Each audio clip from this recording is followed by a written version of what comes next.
नमस्कार साथियों, स्वागत है आपका कुचामन ऑनलाइन क्लासेस के इस डिजिटल प्लेटफॉर्म पर। उम्मीद करता हूँ सभी स्वस्थ होंगे, मस्त होंगे, अपनी तैयारी में व्यस्त होंगे। आज अपने कंप्यूटर के मोस्ट इम्पोर्टेंट 100 PYQs, ठीक है, जो आपके लिए मास्टर स्ट्रोक साबित होने वाला है। अपन कोशिश करेंगे कि अपने जो 5 क्वेश्चन हैं, 8 अंक हैं, सारे के सारे अपन यहीं पे कंफर्म करें। ठीक है, तो ध्यान लगा के पढ़ना है, कोशिश करनी है सारे क्वेश्चन के आप जवाब दो, चाहे गलत हो चाहे सही हो, लेकिन आप कमेंट जरूर करना। और इस वीडियो को एक बार सभी साथी लाइक कर देंगे, चैनल को सब्सक्राइब करेंगे और बेल आइकन प्रेस कर लेंगे। ठीक है, तो आज का अपना जो सेशन है उसको चालू करते हैं। सबसे पहले अपना जो क्वेश्चन आया है, देखो कि किस साइट एक भरोसेमंद व्यक्ति या व्यवसाय के रूप में धोखे से संवेदनशील जानकारी जैसे पासवर्ड और क्रेडिट कार्ड विवरण प्राप्त करने के लिए बनाई गई है। कौन सी जो वेबसाइट है जो किसी भी एक भरोसेमंद या अच्छे व्यक्ति से उसकी जो पर्सनल डिटेल है वो निकलवाने के लिए बनाई गई है। तो आपको याद ये रखना है, डायरेक्ट ये क्वेश्चन किसका है, इंटरनेट का है। ठीक है, तो बताओ देखिए कौन सी वेबसाइट है, डायनेमिक वेबसाइट, फिश साइट या फिर स्टैटिक वेबसाइट या इनमें से कोई नहीं। तो कौन सी है भाई, जो आपकी फिश साइट है ये किसके लिए बनाई गई है, किसी भी पर्सनल इंफॉर्मेशन को धोखे से लेने के लिए। एक वर्ड आता है अपने लिए, fishing and fraud emails, fishing and fraud emails. ठीक है, फिशिंग एंड फ्रॉड ईमेल किसका पार्ट है, ये साइबर क्राइम का। किसका पार्ट है, ये साइबर क्राइम का पार्ट है, साइबर क्राइम। ठीक है, तो ये जो फिश साइट होती है, ये फिश साइट क्या करती है, किसी भी व्यवसाय से या फिर किसी भी व्यक्ति से उसकी पर्सनल इंफॉर्मेशन धोखे से निकलवाने के लिए। ठीक है, नेक्स्ट देखो, निम्नलिखित में से कौन सी तकनीक सबसे पुरानी है, सबसे ओल्डेस्ट टेक्निक कौन सी है, बताओ। एनएसएफ नेट है, ARPANET है, इंटरस्पेस है या फिर इंटरनेट है। सबसे पुरानी तकनीक कौन सी है, कौन सी है भाई, ARPANET। कौन सी तकनीक है, ARPANET। इस ARPANET ये है एक प्रोजेक्ट है, ये क्या था, एक प्रोजेक्ट जिसके थ्रू अपन ने इंटरनेट बनाई थी, जिसके थ्रू क्या बनाई थी, इंटरनेट। तो जो अभी करंट में इंटरनेट चल रहा है, लेकिन सबसे पुरानी कौन सी है, ARPANET है। ARPANET एक प्रोजेक्ट है जिसके थ्रू क्या बनाई गई थी, इंटरनेट बनाई गई थी।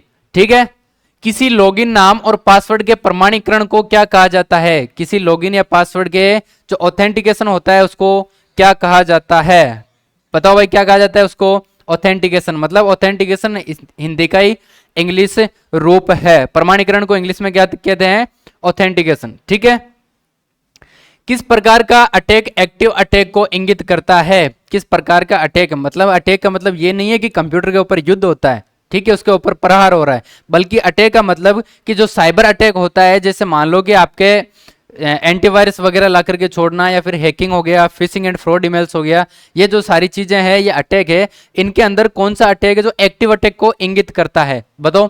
रिप्ले, मास्करेड या डिनाइल ऑफ सर्विसेज या फिर ऑल। किसको होता है भाई, जो आपका रिप्ले होता है वो कौन सा एक्टिव है, active attack.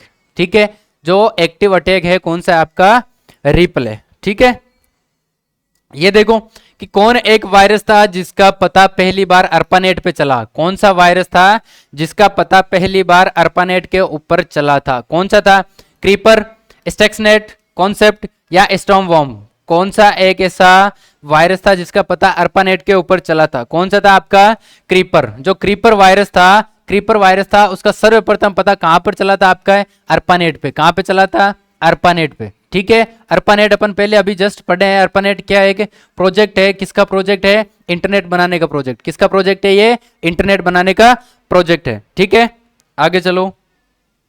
Computer hard disk में वायरस लाने का सबसे आसान तरीका क्या है, कंप्यूटर के जो आपके हार्ड डिस्क होती है, हार्ड डिस्क किस लिए होती है, डेटा सेव करने के लिए, एक स्टोरेज डिवाइस है हार्ड डिस्क। तो उसके अंदर जो आपका एंटीवायरस लाया जाता है उसका सबसे आसान तरीका कौन सा होता है, ईमेल खोलने पर, या कोरोमस से गेम इंस्टॉल करने पर, या मोबाइल फोन से कंप्यूटर पर पिक्चर अपलोड करने पे, या इनमें से कोई नहीं। तो इनके अंदर आपका जो सबसे इजी मेथड होगा कौन सा होगा आपका, ईमेल खोलने पर। सबसे इजी वायरस कैसे आ सकता है भाई, ईमेल को खोलने पर। ठीक है, डायरेक्ट एक्शन वायरस को किस और नाम से भी जाना जाता है? जो आपका डायरेक्ट एक्शन वायरस है, एक होता है डायरेक्ट, एक होता है इनडायरेक्ट, जिसको अपन एक्टिव और पैसिव भी बोलते हैं, ठीक है।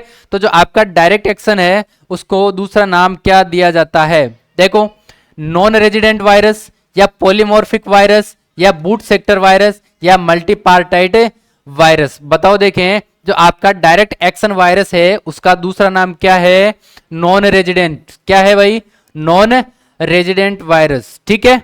अगला देखो, यूआरएल इसके लिए एक संक्षिप्त नाम है। यूआरएल का पूरा नाम क्या है? बताओ देखें, what is the full form of URL? क्या होगी? यूनिफॉर्म रिसोर्स लोकेटर, या यूनिवर्सल रिसोर्स लोकेटर, या यूनिफाइड रिसोर्स लोकेटर, या अननेम्ड रिसोर्स लोकेटर। बताओ देखें क्या होगी?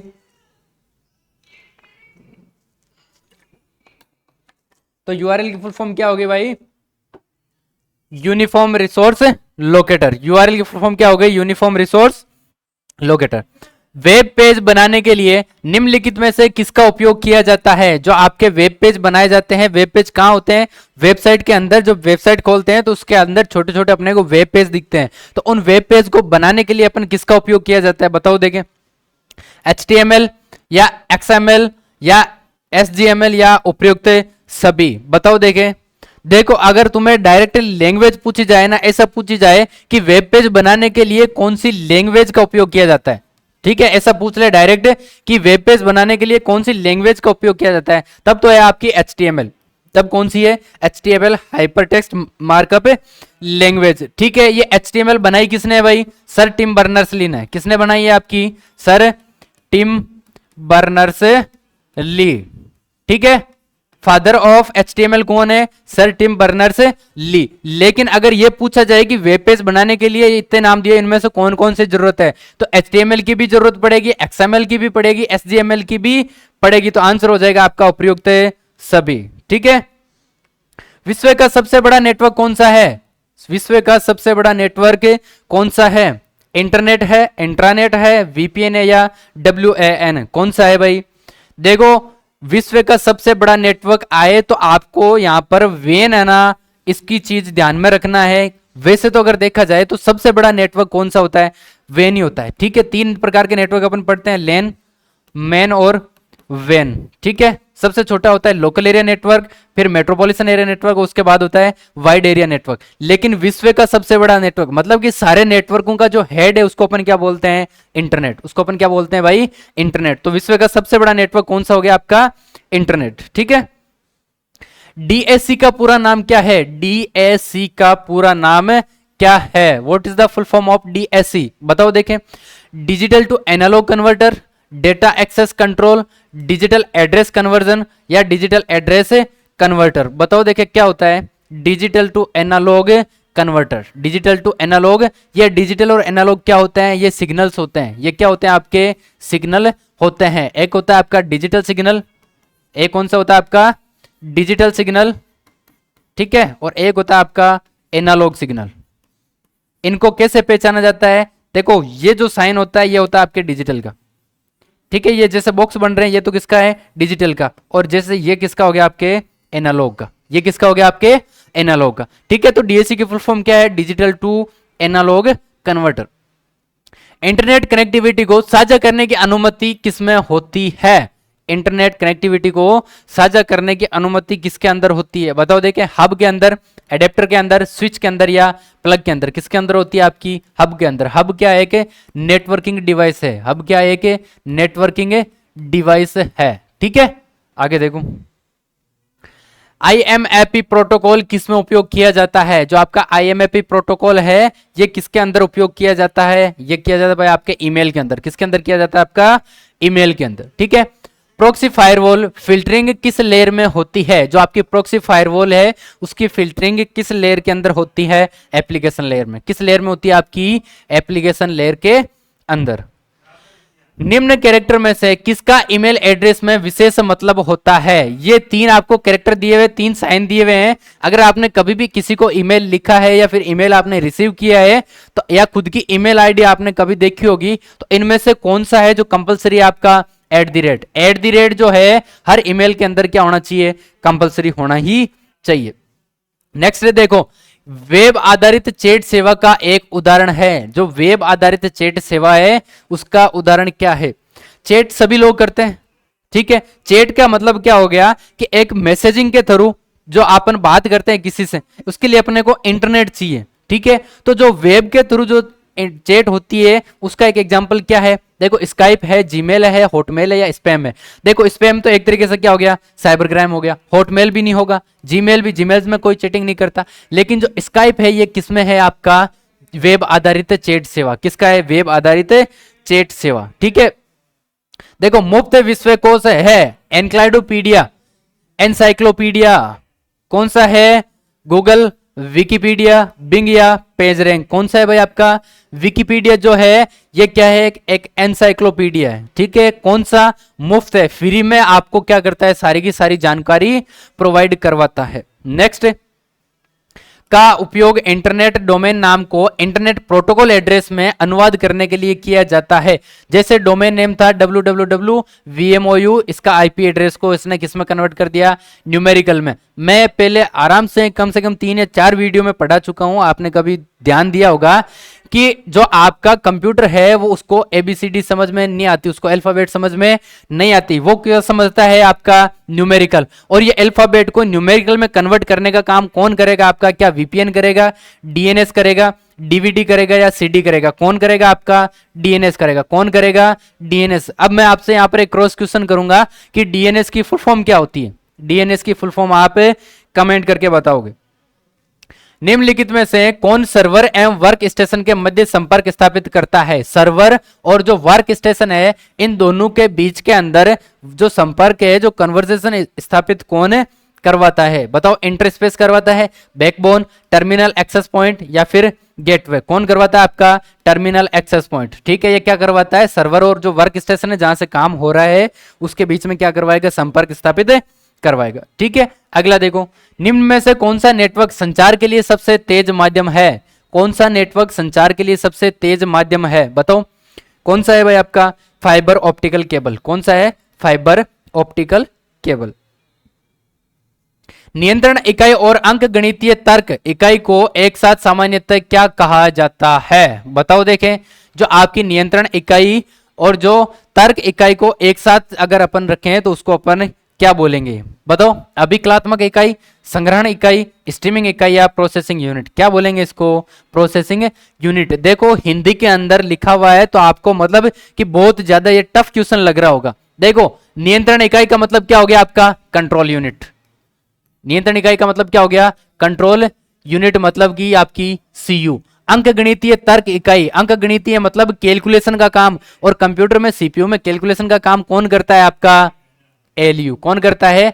LU, arithmetic logical unit. अब मैं क्या आपको यह कह सकता हूं कि ये जो दोनों पार्ट है किसके हैं? सीपीयू के पार्ट से। किसके पार्ट से हैं? सीपीयू के। अगर आपने पार्ट पढ़े होंगे तो एक तो होता है सीयू, एक होता है एलयू, एक होता है रजिस्टर या जिसको अपन मेमोरी भी कहते हैं, ठीक है। तो क्वेश्चन को अगर पढ़ो ढंग से, जिसका नियंत्रण इकाई मतलब कि कंट्रोल यूनिट और अंक गणितीय तर्क मतलब कि अरिथमेटिक लॉजिकल यूनिट, दोनों को जब अपन एक साथ रखते हैं तो उसको क्या बोलेंगे अपन? प्रोसेसिंग यूनिट, जिसको अपन क्या बोलते हैं भाई? सीपीयू। प्रोसेसिंग यूनिट कौन होती है? सीपीयू, ठीक है।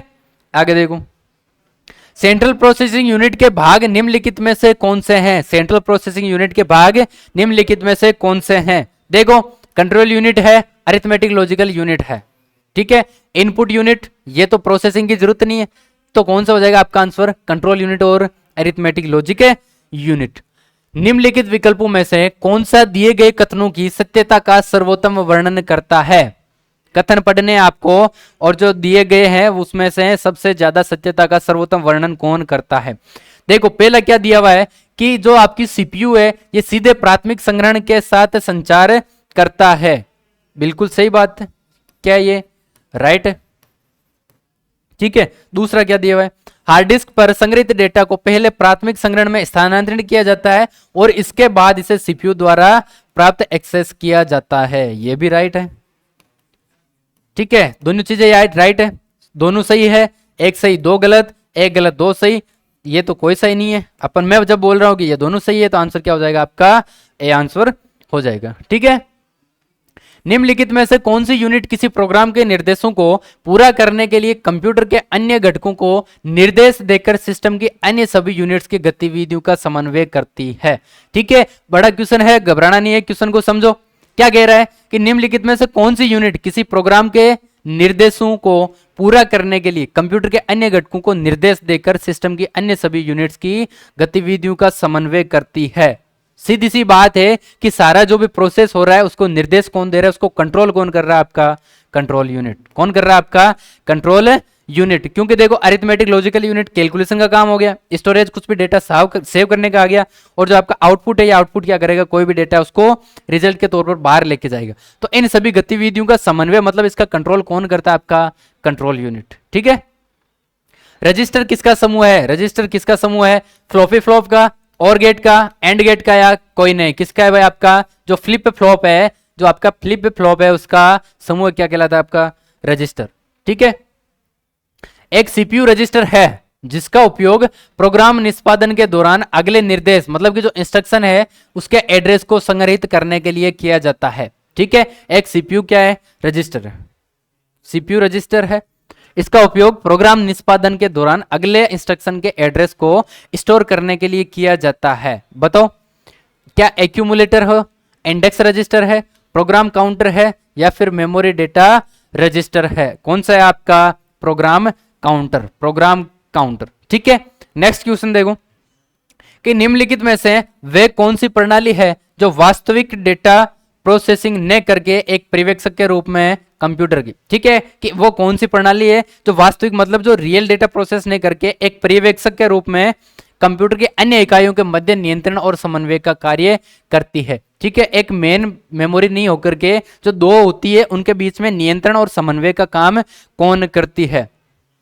एएलयू, कंट्रोल यूनिट, सिस्टम बस, या फिर सीपीयू रजिस्टर? कौन करती है? आपका कंट्रोल यूनिट। कंट्रोल यूनिट का काम क्या है कि सीपीयू के अंदर जो भी काम हो रहा है उसको कंट्रोल करना, उसको डायरेक्शन मतलब निर्देशित करना, और कहीं पे भी कुछ भी हो रहा है उन दोनों के बीच में एक बिचौलिए का काम कौन करता है? आपका कंट्रोल यूनिट। ठीक है, निम्नलिखित में से कौन सा विकल्प शेष तीनों से असंगत है? इनमें से जो चार चीज लिखी हुई है, तीन सेम है, एक अलग है। कौन सा है? आपका cache memory, arithmetic and logical unit, instruction decoder या कंट्रोल यूनिट। मेमोरी सीपीयू का पार्ट है, अरिथमेटिक लॉजिकल सीपीयू का पार्ट है, कंट्रोल यूनिट है, लेकिन जो इंस्ट्रक्शन डिकोडर है ये नहीं है। तो आंसर क्या हो जाएगा? आपका सी। ठीक है, पहचाने कि दिए गए कथन सही है या गलत। इनमें से आपको पहचानना है कि जो दिए गए कथन है ये सही है या गलत है। बताओ कि एक ही सटीकता और क्षमता के साथ विभिन्न प्रकार के कार्यों को करने के लिए कंप्यूटर की क्षमता को परिश्रम कहा जाता है।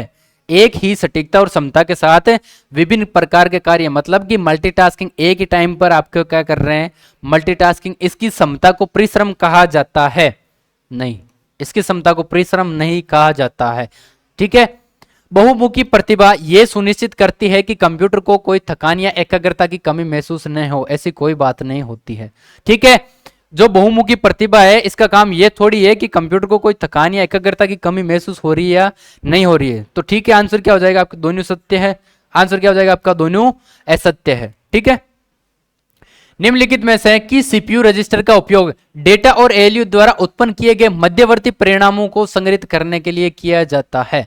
निम्नलिखित में से सीपीयू रजिस्टर का उपयोग डेटा और एएलयू द्वारा उत्पन्न किए गए मध्यवर्ती परिणामों को संग्रहित मतलब कि स्टोर करने के लिए किया जाता है। देखो, प्रोग्राम काउंटर का तो काम दूसरा है, मेमोरी एड्रेस रजिस्टर, एक्यूमुलेटर। क्या होगा आपका? एक्यूमुलेटर। क्या काम है इसका? कि जो सीपीयू के जो रजिस्टर और एएलयू द्वारा जो उत्पन्न किया गया जो मध्यवर्ती परिणाम मतलब कि जो सेंट्रल रिजल्ट है उसको स्टोर करने का काम कौन करेगा? आपका एक्यूमुलेटर। ठीक है, निम्नलिखित में से कौन सा सेंट्रल प्रोसेसिंग यूनिट का एक घटक है? सीपीयू का एक पार्ट कौन सा है? मेमोरी है, माउस है, मॉनिटर या कीबोर्ड? कीबोर्ड आपका क्या है? हार्डवेयर है। ठीक है, या फिर अपन इसको इनपुट डिवाइस है। मॉनिटर आपका आउटपुट डिवाइस है, माउस आपका इनपुट डिवाइस है, लेकिन मेमोरी क्या है? एक सीपीयू का पार्ट है। मेमोरी क्या है? एक सीपीयू का पार्ट है। निम्नलिखित में से कौन सी मेन मेमोरी की विशेषता है? निम्नलिखित में से कौन सी मेन मेमोरी की विशेषता है? यह कंप्यूटर की कार्यशील मेमोरी है, या सेकेंडरी मेमोरी से ज्यादा तेज है, या बिना प्राइमरी मेमोरी के कंप्यूटर नहीं चल सकता? बताओ, देखें इनमें से कौन कौन से जो मेन मेमोरी की विशेषता है। देखो मेन मेमोरी कार्यशील भी होती है, सेकेंडरी मेमोरी से ज़्यादा तेज भी होती है, और बिना प्राइमरी मेमोरी के कंप्यूटर चलना पॉसिबल है नहीं है। तो आपका क्या हो जाएगा, सभी ए बी सी सभी विशेषताएं किसकी होती है, आपकी प्राइमरी मेमोरी। MFLOPS क्या है, ये जो वर्ड आया MFLOPS, ये क्या होता है, क्या होता है, देखो देखो इसका उपयोग सीपीयू की गति को मापने के लिए किया जाता है। जो सीपीयू की स्पीड है, सीपीयू किस स्पीड से कार्य कर रहा है, इसकी मापने की जो चीज होती है उसको अपन बोलते हैं MFLOPS। ठीक है, कंप्यूटर का माइक्रो प्रोसेसर उदाहरण है, कंप्यूटर के जो माइक्रो प्रोसेसर होती है जिससे मिलकर आपकी चिप बनती है, जो सिलिकॉन की बनती है, वो इसका उदाहरण क्या है, हार्डवेयर, सॉफ्टवेयर, स्पाईवेयर या मेलवेयर, कौन सा है आपका, हार्डवेयर। जो कंप्यूटर के माइक्रो प्रोसेसर हैं उसको अपन क्या बोलेंगे, हार्डवेयर। निम्नलिखित में से कौन सा सीपीयू का मुख्य कार्य नहीं है, इनमें से सीपीयू का मेन वर्क कौन सा नहीं है, ऑप्टिकल ड्राइव को पढ़ना, सीपीयू कभी नहीं पढ़ता है ऑप्टिकल ड्राइव को।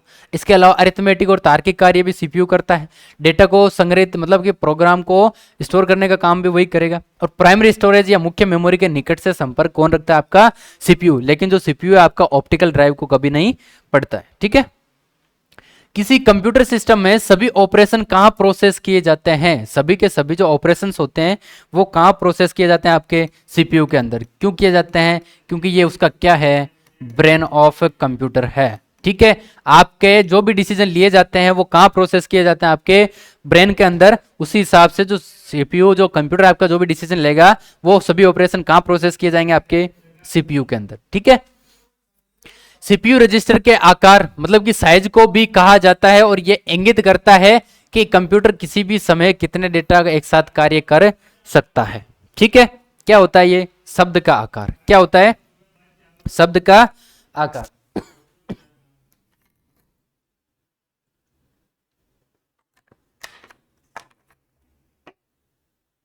ठीक है, अगला देखो, कंप्यूटर किस तरह की संक्रियाएं कर सकता है, कंप्यूटर किस तरह की संक्रियाएं मतलब कौन कौन सी क्रियाएं, कौन कौन से काम कर सकता है। अंकगणितीय भी कर सकता है, तार्किक भी कर सकता है। कंप्यूटर मौखिक थोड़ी बोल सकता है, तार्किक और संज्ञानात्मक नहीं कर सकता, मौखिक नहीं कर सकता, अंकगणितीय कर सकता है। तो जो आपका आंसर क्या हो जाएगा, अंकगणितीय और तार्किक। ठीक है, अगला देखो, एक कंप्यूटर में सभी अंकगणितीय तथा तार्किक परिचालन किसके द्वारा किया जाता है, कंप्यूटर के अंदर जो भी अंकगणितीय मतलब कि कैलकुलेशन का काम किसके द्वारा किया जाता है, बहुत बार बता चुका हूं, एएलयू के द्वारा। किसके द्वारा, ALU, arithmetic logical unit. Computer के हर प्रमुख हिस्से से जुड़े एकीकृत सर्किट को क्या कहा जाता है, मतलब कि जो भी मेन पार्ट्स होंगे उनसे जुड़े हुए हिस्से को क्या कहते हैं, अपन मदरबोर्ड कहते हैं। क्या कहते हैं, मतलब कि कोई भी डिवाइस अगर हार्डवेयर है जो कंप्यूटर से कनेक्ट हो रहा है तो उसका कोई ना कोई पार्ट किससे कनेक्ट हो रहा है, आपका मदरबोर्ड। ठीक है, एमएस वर्ड की फाइल को क्या कहा जाता है, एमएस वर्ड की फाइल को क्या कहा जाता है, आपके डॉक्यूमेंट कहा जाता है। एमएस वर्ड की फाइल को क्या कहा जाता है, डॉक्यूमेंट। यही अगर मान लो कि आपसे पूछ ले एमएस एक्सेल की फाइल को क्या कहा जाता है, एक्सेल की फाइल को क्या कहेंगे अपन, स्प्रेडशीट। क्या कहेंगे अपन, स्प्रेडशीट, या फिर उसको अपन क्या बोलेंगे, वर्कशीट। क्या बोलेंगे भाई, वर्कशीट। ठीक है, एमएस वर्ड का अधिकतम जूम साइज कितना होता है, एमएस वर्ड का अधिकतम जूम साइज कितना होता है भाई, 500%। कितना होता है एमएस वर्ड का बाय डिफॉल्ट जो जूम साइज होता है, अगर वो पूछे तो आपको कितना होता है, वो 100%। कितना होता है वो 100%, मतलब कि खोलते ही जो जूम साइज होगा 100% होगा, और मैक्सिमम कितना होगा आपका 500%। ठीक है, निम्नलिखित कथनों पर विचार करो। वर्ड एक एप्लीकेशन सॉफ्टवेयर है, क्या वर्ड एक एप्लीकेशन सॉफ्टवेयर है, एप्लीकेशन सॉफ्टवेयर, और जो आपके सिस्टम सॉफ्टवेयर है वो तो आपको पता ही है। ये क्या है, राइट है, ये क्या है आपका, राइट। सेकंड क्या है, प्रेजेंटेशन एक सिस्टम सॉफ्टवेयर है। प्रेजेंटेशन मतलब पावर पॉइंट, और पावर पॉइंट सिस्टम सॉफ्टवेयर नहीं है क्योंकि बिना पावर पॉइंट के भी सिस्टम चलना पॉसिबल है। एमएस एक्सेस एक यूटिलिटी सॉफ्टवेयर है, ये भी नहीं है। यूटिलिटी सॉफ्टवेयर क्या होते हैं कि जो आपके कंप्यूटर को मेंटेनेंस करने का या सिक्योरिटी जो आपको प्रदान करते हैं उसको अपन यूटिलिटी सॉफ्टवेयर बोलते हैं। जैसे मान लो कि आपका एंटीवायरस है, ठीक है, एंटीवायरस क्या करता है, आपके कंप्यूटर को वायरस से बचाता है, उसको सिक्योरिटी प्रोटेक्ट करता है। ठीक है, तो आंसर अपना एक ही सही आ रहा है। ठीक है, तो आंसर क्या हो जाएगा, सभी सही है, या केवल 2 या 3 सही है, केवल एक सही है, या कौन सा हो जाएगा आपका सी, केवल एक सही है। दस्तावेजों को सेव करते समय सेव और सेव एज में क्या अंतर है, कोई भी डॉक्यूमेंट को अपन सेव करते हैं तो उसके अंदर सेव या फिर सेव एज के अंदर क्या डिफरेंस होता है। देखो सेव मतलब कि पहली बार कोई भी फाइल को सेव करना, और सेव एज का मतलब एक फाइल को 2 या 3 बार सेव करना। ठीक है, पहला देखो कोई भी अंतर नहीं है। सेव उस दस्तावेज को संग्रहित करेगा जो पहले से ही किसी स्थान में संग्रहित है, या सेव एज हमें नाम और स्थान बदलने की अनुमति देता है, या बी और सी दोनों। ठीक है, देखो बी भी होता है, सेव किसको करता है, उसको संग्रहित करेगा जो पहले से एक बार क्या है, सेव है। ठीक है, और सेव एज हमें उस नाम और स्थान बदलने के मतलब एक जगह सेव है उसको दूसरी जगह भी सेव करने की अनुमति देता है। आंसर क्या हो जाएगा आपका डी। ठीक है, निम्न में से कौन सा एमएस वर्ड में फॉन्ट स्टाइल नहीं है? एमएस वर्ड का जो बाय डिफॉल्ट फॉन्ट आते हैं वो कौन सा नहीं है? देखो बोल्ड भी होता है, सब स्क्रिप्ट, ठीक है, रेगुलर या फिर इटैलिक। देखो रेगुलर भी होता है, इटैलिक मतलब कि इसको तिरछा भी किया जा सकता है, लेकिन जो आपका सब स्क्रिप्ट है ये एमएस वर्ड के अंदर नहीं होता है। कंट्रोल+P किसके लिए इस्तेमाल किया जाता है? सबसे इजी क्वेश्चन कंप्यूटर का, कंट्रोल+P किसके लिए उपयोग किया जाता है?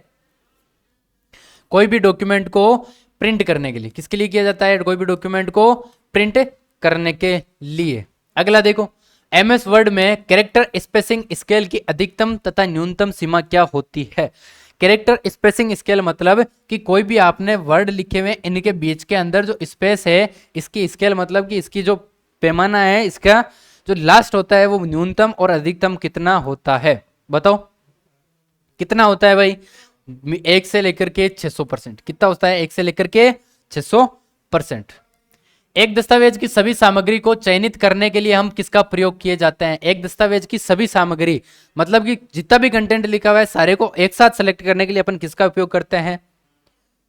एक दस्तावेज की सभी सामग्री को चयनित करने के लिए हम किसका प्रयोग किए करते हैं भाई? कंट्रोल+A का। किसका प्रयोग करते हैं? कंट्रोल+A का। ठीक है, इनमें से कौन सा एमएस ऑफिस का वैध संस्करण नहीं है? एमएस ऑफिस माइक्रोसॉफ्ट ऑफिस का कौन सा वैलिड संस्करण नहीं है?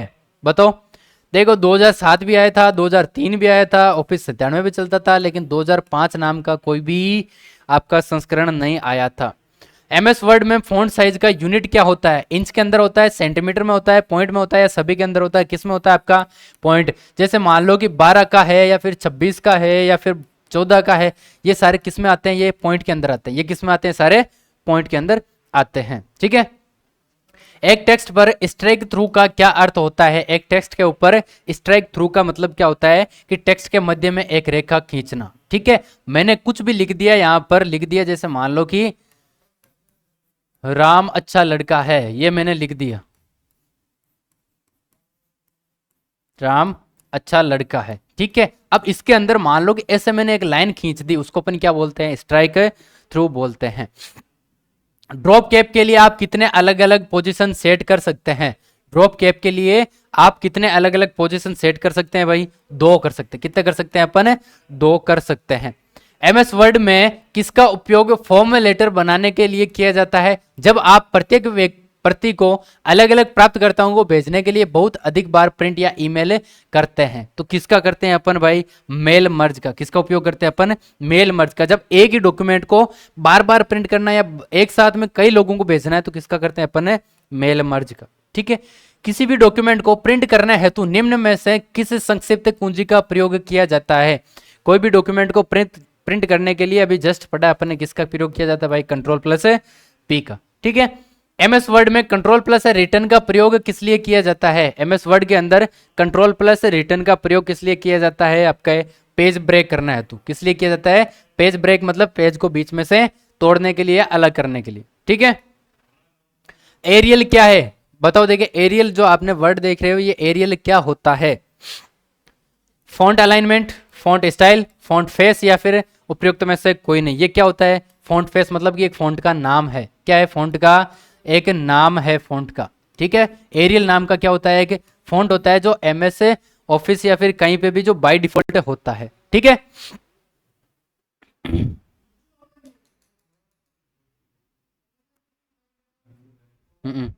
अगला देखो, निम्नलिखित में से कौन होम रिबन पर नहीं है? निम्नलिखित में से होम रिबन पर कौन नहीं है? आपके कॉलम्स जो होते हैं इंसर्ट के अंदर मिलते हैं आपको। ठीक है, निम्नलिखित में से कौन सा पेज मार्जिन का प्रकार नहीं है? ये देखो किसके अंदर आ गए अपन? एमएस ऑफिस के अंदर है। ठीक है, ये जो क्वेश्चन आ रहे हैं एमएस ऑफिस के आ रहे हैं, MS Excel, Word, PowerPoint के, ठीक है।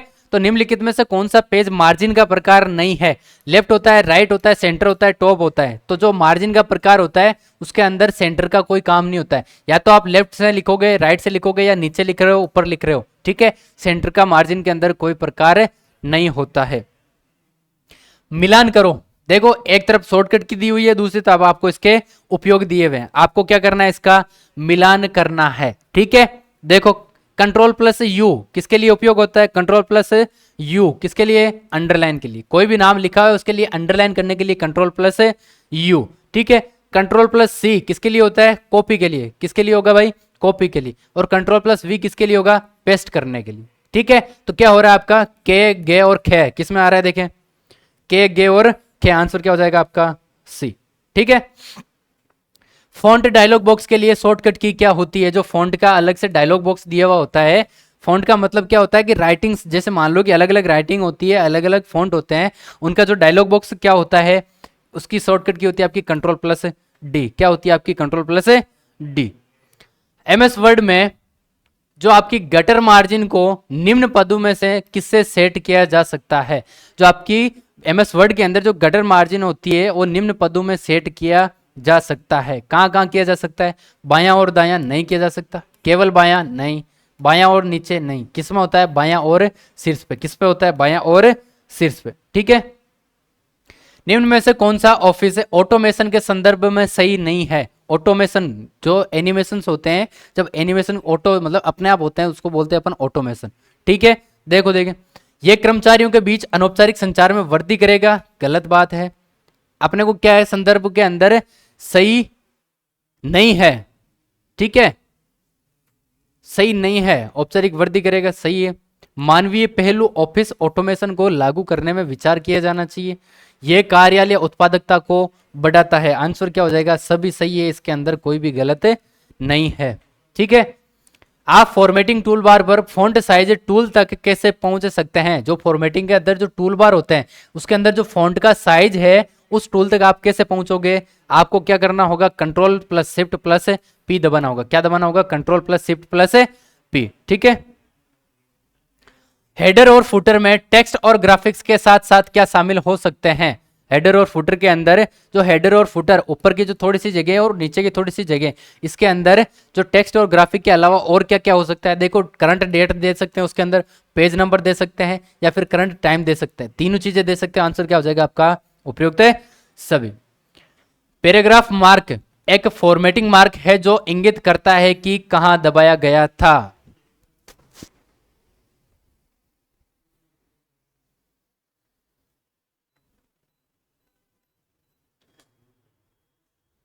कौन सा होता है आपका? एंटर की, ठीक है। पैराग्राफ मार्क मतलब कि ऐसा कोई साइन होगा जो एक फॉर्मेटिंग मार्क है, ठीक है, जो इंगित करता है कि कहां दबाया गया। जैसे मान लो कि आपने यहां कुछ काम कर रहे थे, यहां पर उस कर्सर को ला करके दबाया है, तो इसके अंदर कौन सा होगा भाई? आपका एंटर की। किससे पता चलेगा? आपका एंटर की, ठीक है। निम्न में से कौन सा ऑपरेशन क्लिपबोर्ड से टेक्स्ट को स्थानांतरित करता है? कौन सा ऑपरेशन क्लिपबोर्ड से जो टेक्स्ट है उसको स्थानांतरण मतलब उसका ट्रांसफर करता है? Copy, paste, drag and drop या कट। देखो कॉपी से क्या होगा? डेटा जैसे ये कुछ भी लिखा हुआ है, इसको मैं अगर कॉपी करूंगा तो ये यहीं रहेगा, ठीक है। ड्रैग एंड ड्रॉप करूंगा तो ये यहां से उठ के वहां चला जाएगा, कट करूंगा तो ये यहां से कट हो जाएगा। लेकिन अगर पेस्ट करूंगा तो ये क्या होगा? यहां वाली चीज दूसरी जगह स्थानांतरित हो जाएगी, दूसरी जगह क्या हो जाएगी? स्थानांतरित। तो आंसर क्या हो जाएगा आपका? पेस्ट, ठीक है। Find and replace dialog box के लिए शॉर्टकट की क्या है? फाइंड एंड रिप्लेस के लिए शॉर्टकट की क्या होती है? क्या होती है भाई आपकी? Control plus H. क्या होती है? Control plus H. Super script, सब स्क्रिप्ट, आउटलाइन, एमबॉक्स, एनग्रेव को किस रूप में पहचाना जाता है? जो ये वर्ड्स आए हैं इनको स्पेशली याद रखना है। सुपर स्क्रिप्ट, सब स्क्रिप्ट, आउटलाइन, एम्बोस और एनग्रेव किस रूप में जाना जाता है? इनको फॉन्ट इफेक्ट्स होते हैं। ये क्या होते हैं? आपके फॉन्ट के इफेक्ट होते हैं। निम्न में से कौन सा सही नहीं है? इनमें से कौन सा सही नहीं है? F2 से रीनेम होता है, मैं कहता हूं सही है। F4 से रीडू होता है, ये भी सही है। कंट्रोल वाई से रीडू होता है, ये भी है। कंट्रोल जेड से रीडू होता है, नहीं, कंट्रोल जेड से रीडू नहीं होता है, ठीक है। कंट्रोल प्लस राइट एरो का प्रयोग किया जाता है। कंट्रोल प्लस राइट एरो का प्रयोग किसके लिए किया जाता है? कर्सर को एक शब्द दाईं ओर ले जाने के लिए। किसके लिए? कर्सर को एक शब्द दाईं ओर ले जाने के लिए। यहां पर आपका कर्सर है, ठीक है, तो आप अगर राइट करोगे तो ये क्या हो जाएगा? एक अक्षर आगे चला जाएगा, ठीक है। निम्नलिखित में से कौन सा कंप्यूटर का सॉफ्टवेयर घटक है? निम्नलिखित में से कौन सा कंप्यूटर का सॉफ्टवेयर का पार्ट है? कौन सा है आपका? देखो, CMOS, CPU, प्रोग्राम या मेमोरी, कौन सा है आपका? प्रोग्राम। कौन है? प्रोग्राम, ठीक है। विनजिप का क्या कार्य होता है? विनजिप का क्या कार्य होता है? बताओ। ये एक एंटीवायरस सॉफ्टवेयर है? नहीं, ये बड़ी फाइलों को छोटी फाइलों में कंप्रेस करता है। क्या करता है ये? कि जो भी बड़ी फाइलें हैं उनको छोटी फाइलों के अंदर कंप्रेस करके आगे सेंड करने में अपनी मदद करता है। सॉफ्टवेयर क्या है? कंप्यूटर के सभी भौतिक भागों को सॉफ्टवेयर कहा जाता है। नहीं, फिजिकल वाले तो क्या हो गए आपके? हार्डवेयर हो गए। कंप्यूटर को संचालित करने वाले व्यक्ति को सॉफ्टवेयर कहा जाता है? नहीं, उसको अपन यूजर कहते हैं। कंप्यूटर से लाभान्वित होने वाले व्यक्ति को सॉफ्टवेयर कहा जाता है? नहीं। जो सॉफ्टवेयर निर्देशों का एक सेट है या एक प्रोग्राम है जो हार्डवेयर को चलाने में सक्षम होता है। बिल्कुल सही बात है। सॉफ्टवेयर क्या है? एक सेट ऑफ रूल्स है जो हार्डवेयर को चलाने में, उसको ऑपरेट करने में क्या करता है? अपनी मदद करता है। निम्नलिखित में से कौन सा एप्लीकेशन सॉफ्टवेयर है? इनमें से एप्लीकेशन सॉफ्टवेयर कौन सा है? ग्राफिक्स, मैक ओएस, या फिर यूनिक्स, या फिर लिनक्स? कौन सा है आपका? ग्राफिक्स। कौन सा आपका? ग्राफिक्स। लेकिन ये तीनों क्या आपके? Operating system. ये क्या आपके? ऑपरेटिंग सिस्टम है।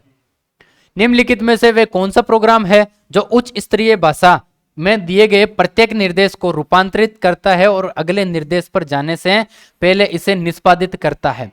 देखो, क्वेश्चन को फिर से पढ़ो एक बार कि वह कौन सा प्रोग्राम है जो हाई लेवल लैंग्वेज में से दिए गए जो भी आपको इंस्ट्रक्शंस हैं उनको ट्रांसलेट करता है और अगले निर्देश पर जाने के लिए इसको निष्पादित करता है। जो आपका इंटरप्रेटर होता है, जो इंटरप्रेटर होता है वो क्या करता है कि हाई लैंग्वेजेस होती है उसके अंदर जो भी आपके पास इंस्ट्रक्शन आया उनको क्या करता है?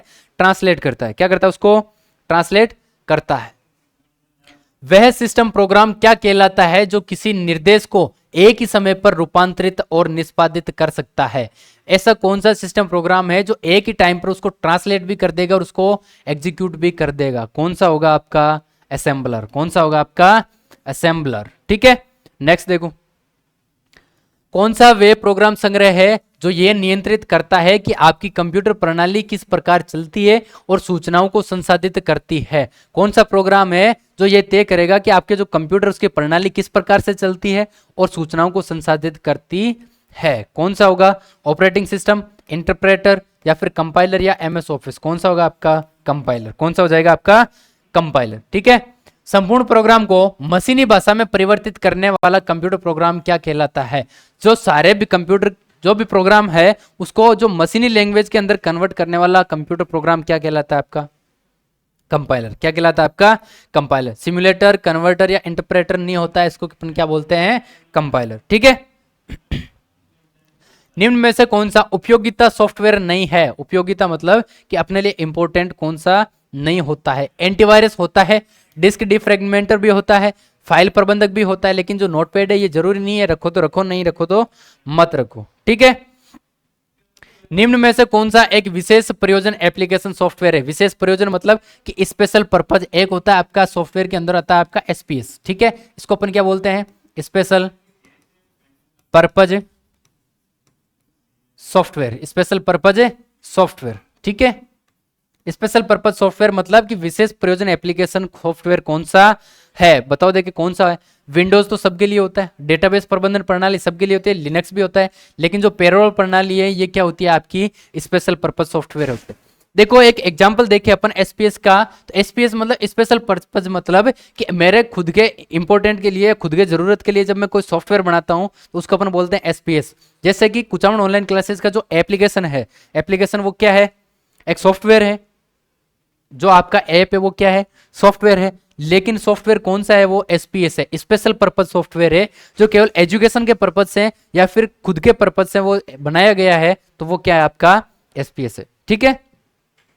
कंप्यूटर प्रणाली पर विभिन्न कार्य करने के लिए अभिष्ट प्रोग्राम एवं डेटा के सेट को किस नाम से जाना जाता है? कंप्यूटर प्रणाली पर विभिन्न कार्यों के लिए जो अभिष्ट प्रोग्राम एवं डेटा का सेट होता है उसको किस नाम से जाना जाता है? आपका प्रोसेसर के नाम से। किस नाम से जाता है आपको? प्रोसेसर। ठीक है। निम्नलिखित में से कौन सा ऑपरेटिंग सिस्टम का कार्य है? इनमें से ऑपरेटिंग सिस्टम का कार्य कौन सा है? देखो, सिक्योरिटी ऑपरेटिंग सिस्टम नहीं देता है, मेमोरी मैनेजमेंट भी नहीं करता है, और file management, memory management, security. बताओ देखिए कौन सा होगा?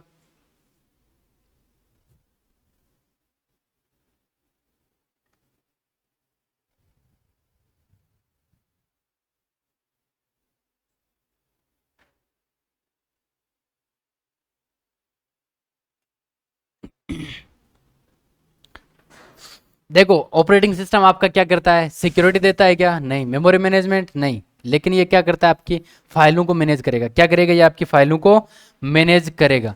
हटाई गई फाइलों या फोल्डरों को कहाँ रखा जाता है? कंप्यूटर में से कोई भी फाइल या कोई भी आपने डेटा हटा दिया है तो हमेशा ध्यान रखना, जब तक उसको परमानेंट डिलीट नहीं किया जाता, ठीक है, जब तक उसको परमानेंट डिलीट नहीं किया जाता है वो तब तक कहाँ जाती है? आपकी रिसाइकल बिन में। कहाँ जाती है? रिसाइकल बिन के अंदर। ठीक है, याद रखना है कि जब तक उसको परमानेंट डिलीट नहीं किया जाएगा, अगर अपन ने नॉर्मली उसको डिलीट कर दिया तो वो कहाँ रहती है? आपकी रिसाइकल बिन के अंदर। एक फाइल को लोड और सेव करने जैसा कार्य किसके द्वारा परफॉर्म किया जाता है? कोई भी फाइल को सेव या लोड करने का काम कौन करता है? आपका ऑपरेटिंग सिस्टम करता है। कौन करता है? Operating system. निम्नलिखित में से कौन ओपन सोर्स सॉफ्टवेयर नहीं है? देखो, Linux, Microsoft office, Mozilla Firefox या एंड्रॉइड। ठीक है, तो आपका जो लिनक्स है ये भी क्या है? Free and open source software है। ये क्या है? Free and open source software है। मोजिला भी क्या है? एफओएसएस है। एंड्रॉइड भी क्या है? एफओएसएस है। लेकिन जो माइक्रोसॉफ्ट ऑफिस है ये क्या होते हैं? पेड होते हैं। माइक्रोसॉफ्ट ऑफिस क्या होता है? आपका पेड सॉफ्टवेयर होता है। निम्न में से कौन एक प्रोग्रामिंग सॉफ्टवेयर है? निम्न में से कौन एक प्रोग्रामिंग सॉफ्टवेयर है? देखो, डिस्क क्लीनअप, विंडोज या डिस्क डिफ्रेगमेंटर या विजुअल बेसिक। कौन सा है आपका? Visual basic. प्रोग्रामिंग सॉफ्टवेयर मतलब विजुअल बेसिक आपका क्या है? Programming software. उच्च स्तरीय भाषा को मशीनी भाषा में परिवर्तित करता है और एक बार में ही निष्पादित कर देता है। कौन करता है? अभी पीछे क्वेश्चन आया हुआ है इसका। देखो, उच्च स्तरीय भाषा मतलब हाई लैंग्वेज होगी, उसको कन्वर्ट कौन करेगा मशीनी लैंग्वेज में? कंपाइलर। कौन करेगा? आपका कंपाइलर। ठीक है। ऑपरेटिंग सिस्टम में कंपाइलर के संदर्भ में आरटीएल का पूर्ण रूप क्या होता है? ऑपरेटिंग सिस्टम के अंदर जो कंपाइलर होता है, कंपाइलर के अंदर एक वर्ड आता है आपका आरटीएल। उस आरटीएल की फुल फॉर्म क्या होती है? Run time library. क्या होती है आपकी? Run time library. अगला देखो, माइक्रोसॉफ्ट पेंट प्रोग्राम किसके लिए प्रयोग किया जाता है? जो आपका एमएस पेंट होता है, एमएस पेंट होता है, ये किसके लिए प्रयोग किया जाता है? बताओ देखिए किसके लिए किया जाता है? कैलकुलेशन के लिए नहीं किया जाता, टेक्स्ट को सेव करने के लिए या प्रेजेंटेशन के लिए पीपीटी होती है। ये किसके लिए होता है? ड्राइंग पिक्चर्स के लिए। किसके लिए होता है? ये पिक्चर ड्राइंग करने के लिए होता है। नोटपैड में अगले शब्द की शुरुआत में कर्सर को स्थानांतरित करने के लिए कौन सी शॉर्टकट कुंजियों का उपयोग किया जाता है? जो आपका नोटपैड है उसके अंदर अगले शब्द के शुरुआत जो भी है उसके स्टार्टिंग के अंदर ले जाने के लिए कौन सी शॉर्टकट की का काम में लिया जाता है? Control plus right arrow. किसका लिया जाता है भाई? कंट्रोल प्लस राइट एरो का। ठीक है, नेक्स्ट। निम्न में से कौन एंटीवायरस सॉफ्टवेयर नहीं है? इनमें से एंटीवायरस सॉफ्टवेयर कौन सा नहीं है? देखो, नॉर्टन होता है, मैकअफी होता है, कैसपरकी भी होता है, लेकिन जो कोबोल होता है ये नहीं होता है। ठीक है, तो आंसर क्या हो जाएगा आपका? कोबोल कोई भी एक एंटीवायरस का सॉफ्टवेयर नहीं होता है। डिस्क क्लीनअप टूल एक है। क्या है भाई? डिस्क क्लीनअप टूल एक यूटिलिटी है। अभी मैंने आपको बताया था कि यूटिलिटी कौन से होते हैं। एक तो आपको जो मेंटेनेंस का काम करेंगे, आपके कंप्यूटर का मेंटेनेंस का काम जो करेंगे, और इसके अलावा एक आपको क्या देंगे? सिक्योरिटी देंगे। एक आपके कंप्यूटर को क्या देंगे? सिक्योरिटी देंगे। तो ये दो जो काम करते हैं वो क्या कर रहे हैं? आपके यूटिलिटी। ठीक है, तो सिक्योरिटी में अपन ने एक एग्जांपल देखा किसका? एंटीवायरस का। अब देखो ये मेंटेनेंस कैसे कर रहा है? डिस्क क्लीनअप क्या होता है कि आपके कंप्यूटर के अंदर जैसे मान लो कि कुछ भी फर्जी फाइलें हैं या फिर एक्स्ट्रा बिना काम की फाइलें हैं, उनको जब क्लीन करता है तो वो आपके कंप्यूटर को क्या कर रहा है? मेंटेन कर रहा है, उसको मेंटेनेंस कर रहा है। ठीक है, तो ये क्या हो गया? आपका एक यूटिलिटी सॉफ्टवेयर हो गया। ठीक है। कंप्यूटर सॉफ्टवेयर में से त्रुटियों को हटाना क्या कहलाता है? कंप्यूटर का जो सॉफ्टवेयर है उसके अंदर से जो भी एरर्स आए उनको हटाना क्या कहलाता है? डीबगिंग। क्या कहलाता है? और जब कोई उसमें त्रुटि आती है, उसमें एरर आती है, तो उसको अपन क्या बोलते हैं, बग। ये चीज याद रखना, ये चीज बहुत बार पूछी जाती है कि कंप्यूटर सॉफ्टवेयर में जब प्रोग्रामिंग की जाती है उसके अंदर जो एरर्स आती है तो एरर को क्या बोलते हैं अपन, बग, और उस एरर को हटाने को अपन क्या बोलेंगे, डीबगिंग। ठीक है, उसको अपन क्या बोलेंगे, डीबगिंग। कितनी भी संख्या में वर्णों का मिलान करने के लिए वाइल्ड कार्ड वर्ण कौन सा होता है? कितनी भी संख्या होती है उसमें वर्णों का मिलान करने के लिए वाइल्ड कार्ड वर्ण कौन सा होता है? बताओ। हाइफन साइन, या एम्परसेंड का चिन्ह, या एस्टेरिस्क का चिन्ह, या डॉलर का चिन्ह? कौन सा होता है आपका? एस्टेरिस्क का चिन्ह। ठीक है। सॉफ्टवेयर एप्लीकेशन के संदर्भ में CRM का क्या अर्थ है? जो आपके सॉफ्टवेयर एप्लीकेशन होते हैं उसके अंदर जो CRM होता है ये क्या होता है? देखो क्या होता है, कस्टमर रिलेटिव मीट, कस्टमर और रिलेटिव्स मीट नहीं होता है। चैनल रूट मार्केट ये भी नहीं होता है। कस्टमर रिलेशनशिप मैनेजमेंट क्या होता है भाई आपका? Customer relationship management. ठीक है। निम्नांकित में से कौन यूटिलिटी सॉफ्टवेयर का उदाहरण नहीं है? फिर से वही चीज यूटिलिटी आया है, याद रखो, मेंटेनेंस और सिक्योरिटी। बताओ, देखें, एंटीवायरस क्या कर रहा है आपको? सिक्योरिटी दे रहा है। बैकअप सॉफ्टवेयर क्या कर रहे हैं आपको? सिक्योरिटी दे रहे हैं। डिस्क टूल क्या कर रहे हैं आपके? मेंटेनेंस कर रहे हैं। लेकिन ब्राउजर क्या कर रहा है? कुछ भी नहीं कर रहा है। ब्राउजर एक केवल इंटरनेट के द्वारा चलता है, अपने को इंफॉर्मेशन प्रोवाइड करवाता है, लेकिन ना तो यह कंप्यूटर को सिक्योरिटी देता है, ना ही कंप्यूटर का मेंटेनेंस करता है। तो यूटिलिटी सॉफ्टवेयर कौन सा नहीं हो गया आपका? ब्राउजर। विज्ञापन उपलब्ध कराने वाला सॉफ्टवेयर पैकेज क्या कहलाता है? पहले भी बताया हुआ है। विज्ञापन को अपन बोलते हैं एडवर्टीजमेंट। एडवर्टीजमेंट में सबसे पहले आता है एड, और एड से कौन सा हो गया आपका? एडवेयर। ठीक है। जो भी आपके एडवर्टीजमेंट या विज्ञापन उपलब्ध करवाने के लिए जो पैकेज होता है उसको अपन क्या बोलते हैं? एडवेयर। ठीक है। निम्न त्रुटियों में से किसकी कंपाइलर द्वारा पहचान की जाती है? कौन से एरर से जिसकी पहचान किसके द्वारा की जाती है? कंपाइलर। Logical error. कौन से हो गए आपके? Logical errors. एप्लीकेशन सॉफ्टवेयर को निम्नलिखित विभिन्न उद्देश्यों हेतु प्रयोग किया जा सकता है। बताओ कौन कौन से उद्देश्यों हेतु किया जा सकता है? एक व्यापारिक टूल के रूप में क्या एप्लीकेशन सॉफ्टवेयर बिल्कुल किया जा सकता है। जैसे मान लो कि कोई ऐप आता है, जैसे खाता बुक वगैरह आता है, जिसके अंदर अपना डेटा सेव रहता है। ठीक है, तो एक व्यापारिक टूल के रूप में हो सकता है। संचार की सुविधा के लिए भी हो सकता है, जैसे व्हाट्सएप हो गया। व्हाट्सएप क्या है आपका? एक एप्लीकेशन सॉफ्टवेयर ही है। संचार एक दूसरे से बात करने के लिए करते हैं। ठीक है। क्रियाओं के निर्माण तथा विलोपन संचालित करने हेतु इनमें बताओ, संचालित क्रियाओं का निर्माण और संचालित करने के लिए आपको किसकी जरूरत पड़ेगी? आपके ऑपरेटिंग सिस्टम की। किसकी जरूरत पड़ेगी? आपके ऑपरेटिंग सिस्टम की। ठीक है। नेक्स्ट देखो, तो आंसर ये नहीं होगा। एक और दो आंसर क्या हो जाएंगे आपका? ए। ठीक है। अंतिम क्वेश्चन, वर्ड प्रोसेसिंग, स्प्रेडशीट और फोटो एडिटिंग निम्नलिखित में से किसके उदाहरण है? वर्ड, MS वर्ड, और स्प्रेडशीट मतलब MS एक्सेल, और फोटो एडिटिंग मतलब पावर पॉइंट, ये किसके उदाहरण है? ये किसके? आपके एप्लीकेशन सॉफ्टवेयर के। किसके उदाहरण है? आपके एप्लीकेशन सॉफ्टवेयर। तो ये थे आज के आपके 100 मोस्ट PYQs। ठीक है। उम्मीद करता हूं सभी साथियों को समझ में आए होंगे, सभी साथियों ने अच्छे से आंसर दिए होंगे। तो एक बार कमेंट करके जरूर बताएंगे ये आपके क्लास कैसी लगी। इसके साथ वीडियो को लाइक करना, चैनल को सब्सक्राइब जरूर करें। धन्यवाद।